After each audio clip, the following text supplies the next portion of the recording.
Petullat kineze, këto ndoshta janë petullat më të shijshme që kam provuar, të buta si brioche në brendësi.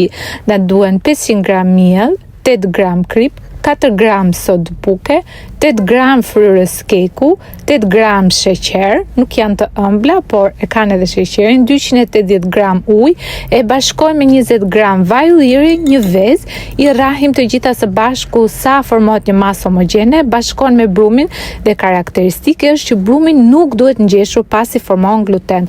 Do e palosim çdo 30 minuta 3 herë dhe pastaj do e lëm gjithë natën mbi banak për ta patur gati të nesërmen. Ne hapim në mënyrë drejtkëndore, presim në drejtkëndësha të vegjël, i bashkojmë bashkë, i ngjeshim pak në mes dhe i skuqim në temperaturë mesatare në të ulët. Provojini sepse janë vërtet shumë të mira.